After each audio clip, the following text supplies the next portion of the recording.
हम अफवाहों से क्यों बहें। इसलिए सोचा कि पहला टॉपिक क्यों ना यही रखें कि सोचा कैसे जाए, फैसले कैसे किए जाए। मैं क्लास में एक कहानी अक्सर सुनाता हूं पंचतंत्र की, थोड़ा बदल के सुनाता हूं। पंचतंत्र आप जानते हैं, विष्णु शर्मा का एक कहानी संकलन है प्राचीन काल का।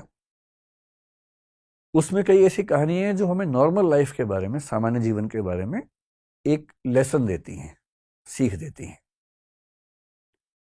उसमें एक कहानी का नाम था, अगर मुझे ध्यान है, मैं स्कूल में पढ़ता था, उसका नाम था पंडित की बकरी। कहानी थोड़ी सी अलग थी, मैं उसे थोड़ा सा अलग करके आपको सुनाता हूं ताकि आज के परिवेश में उसका महत्व ज्यादा समझ में आए। कहानी ये है, मैं फिर बता रहा हूं, कहानी में बदल के सुना रहा हूं ताकि बाद में कोई हमला ना करे कि नहीं कहानी तो ये थी, बदल कैसे दी। उस कहानी में यह था कि एक पंडित जी बकरी खरीद के जा रहे हैं। 3 लोगों को लालच है कि बकरी खाएंगे हम। उनको बेवकूफ बनाने के लिए एक ने कहा कि कुत्ता कहाँ ले जा रहे हो, एक ने कहा कि आप कौन सा पशु बताया, मेरा 3 पशुओं के नाम बोले कि ये कहाँ ले जा रहे हो, वो कहाँ ले जा रहे हो। उन्हें कंफ्यूजन हो गया कि जरूर कोई बहुरूपीय जानवर है, तो छोड़ के भाग गए। मैं इस कहानी को थोड़ा सा मोल्ड करके सुनाता हूं कि एक बार एक आदमी एक छोटा सा बछड़ा खरीद के जा रहा था, सुंदर सा, और 3-4 चोरों की नजर पड़ी। उनका मन हुआ कि काश ये बछड़ा हमें मिल जाए, सस्ता मिल जाए, आधे दाम पे या उससे कम पे मिल जाए, तो क्या करें। तो उन्होंने एक साजिश की। बारी बारी वो उस व्यक्ति से रास्ते में मिले। पहले एक व्यक्ति मिला एकदम सीरियस चेहरा बना के। उसने कहा, अरे पंडित जी, बकरी कितने की ली। पंडित जी ने कहा, यार ये तो बछड़ा है, बकरी थोड़ा ना है। तो वो बड़े अच्छे से हंसा, उसने कहा ये बछड़ा है। अच्छा, इतना कह के मुस्कुराते हुए निकल गया वहां से। पंडित जी को लगा अजीब गधा आदमी है, फिर देखा है तो बछड़ा ही। उसका उतना ही काम था, किया और निकल गया। अब वो आगे चल रहे हैं, करीब 100-200 मीटर के बाद एक दूसरा आदमी अलग जगह से आया। इनके बीच में आपस में साठगांठ है, ये इनको नहीं पता है। दूसरा आदमी आया और आते बोला, वाह पंडित जी, कितनी मोटी बकरी है, एकदम बछड़ा लग रही है देखने में तो। अब इसको लगा कि ये तो मामला फंस गया। ध्यान से देखा, बोला नहीं यार, मैं तो बछड़ा ही लाया हूं। बोला वही तो मैं कह रहा हूं, देखने में लग रहा है एकदम, लेकिन है मोटी बकरी। ये कह के वो भी निकल गया। फिर 1 किलोमीटर बाद तीसरा मिला और उसने कहा, पंडित जी बस ऐसी ही बकरी चाहिए मुझे भी, कहाँ मिलेगी ऐसी बकरी। उसने कहा, फिर पंडित ने फिर थोड़ा धमकाते हुए कहा कि यार ये बछड़ा है भाई। लेकिन अब वो दबाव कम बना रहा था, वो खुद दबाव में था।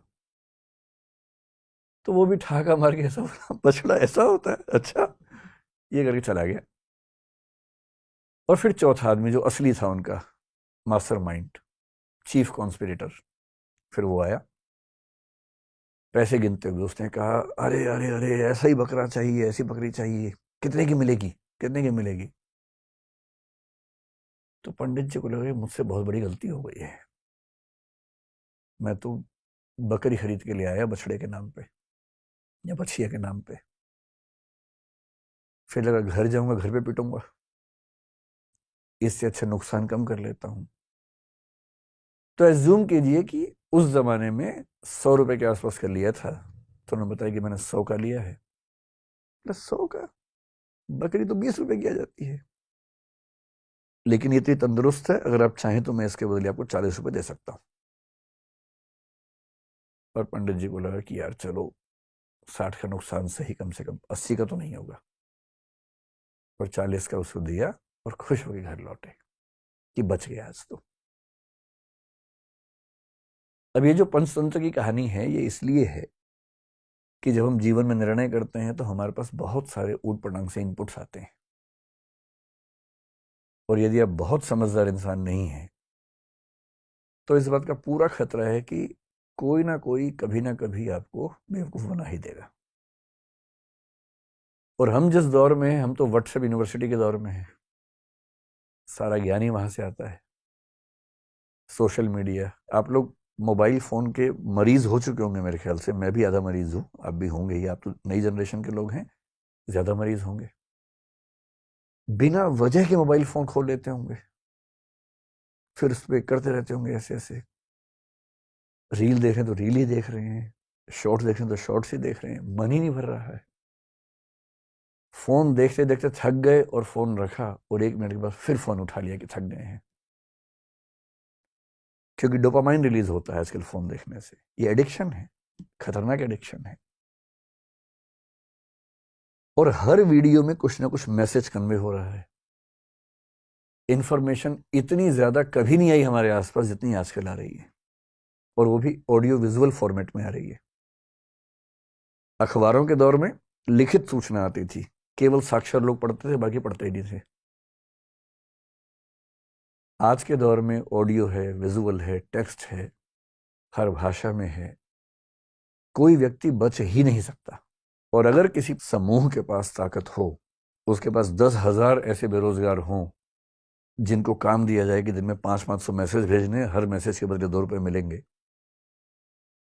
तो कोई समूह पूरे समाज को अपने तरीके से सोचने के लिए मजबूर कर सकता है। महाभारत का सोच के देखिए, महाभारत का युद्ध है, एक तरफ पांडव हैं, एक तरफ कौरव हैं। पांडवों के साथ में कृष्ण हैं। नैतिकता के लिए जरूरी है कि पांडव जीतें और कृष्ण इस पूरी योजना के साथ वहां पर हैं। पर पांडव जीत नहीं पा रहे, जिसके कई कारणों में से एक ये है कि कौरवों की सेना में द्रोणाचार्य भी हैं, उनका पुत्र अश्वत्थामा भी है। द्रोणाचार्य गुरु तो पांडवों के भी हैं, कौरवों के भी हैं, पर वो राजधर्म का पालन कर रहे हैं, क्योंकि वो जिस राज्य के साथ हैं उसके साथ खड़े हैं। पांडवों की सेना उनको हरा नहीं पा रही है, और अंत में कृष्ण को समझ में आता है कि पांडवों को जितवाने के लिए कुछ कूटनीति का सहारा लेना होगा। कृष्ण कूटनीति के शिखर हैं। वो युधिष्ठिर से एक बात कहते हैं, पर युधिष्ठिर तैयार नहीं है एक गलत बात कहने के लिए। और अंत में कृष्ण अपनी पूरी कूटनीतिक ताकत का इस्तेमाल करके सिचुएशंस बनाते हैं। एक हाथी अश्वत्थामा नाम का, उसकी हत्या होती है। बात फैलाई जाती है कि अश्वत्थामा मारा गया। अश्वत्थामा द्रोणाचार्य के पुत्र का नाम भी है, और द्रोणाचार्य अचानक हताश होने लगते हैं।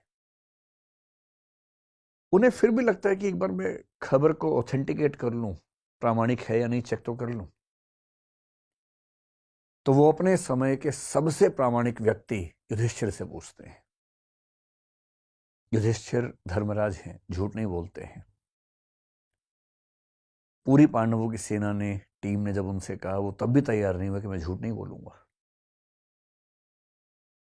लेकिन अब झूठ नहीं है, अश्वत्थामा की हत्या हुई है, हाथी की हुई है, तो क्या हुआ, हुई तो है ही।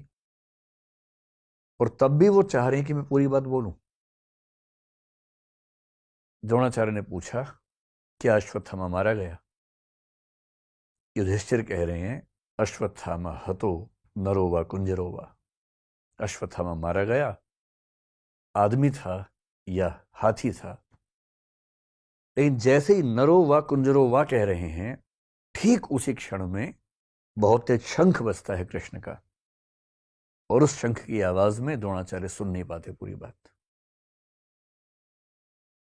और क्योंकि वो सुनते हैं सिर्फ इतना कि अश्वत्थामा मारा गया, वो हताश हो जाते हैं, हथियार छोड़ देते हैं, युद्ध भूमि में जमीन पर टिक के बैठ जाते हैं। और इसी क्षण का फायदा उठा के धृष्टद्युम्न उनकी हत्या कर देता है। मैं सोचता हूं कई बार कि द्रोणाचार्य इतने योग्य व्यक्ति थे, यदि मिस इन्फॉर्मेशन से या मैनिपुलेटिव इंफॉर्मेशन से उनको भी एक गलत तथ्य के प्रति आश्वस्त किया जा सकता था, तो आज के दौर में जब हर तरफ सोशल मीडिया के हमले हैं, कैसे कोई व्यक्ति सही फैसले करे?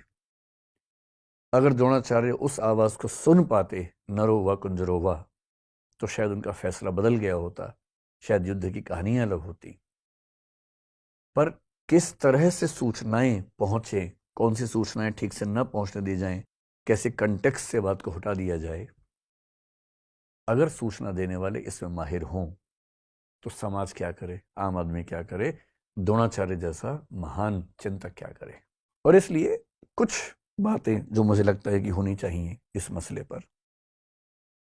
मैं तो अपना जीवन लगभग 2/3 जी चुका हूं, बाकी तो पता भरोसा तो कल का भी नहीं है, लेकिन हाँ अगर मैं भारत की सामान्य आयु के हिसाब से देखूं तो 2/3 जी चुका हूं।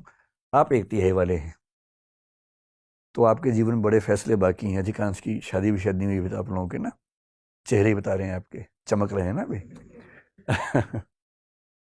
तो आपको बड़े फैसले करने हैं, और फैसला करना हर दौर में मुश्किल था, आज के दौर में सबसे मुश्किल है। तो कुछ सावधानियां कि जब आप फैसला करें जिंदगी में तो किन सावधानियों को बरतें ताकि गलतियां कम से कम हो। गलतियां उसके बाद भी होंगी, कौन है जो गलती नहीं करता है फैसले में, सब करते हैं, आप भी करेंगे, पर गलतियां कम हो, सही फैसले ज्यादा हों। मेरे एक फेवरेट दार्शनिक हैं Jean Paul Sartre, French philosopher हैं।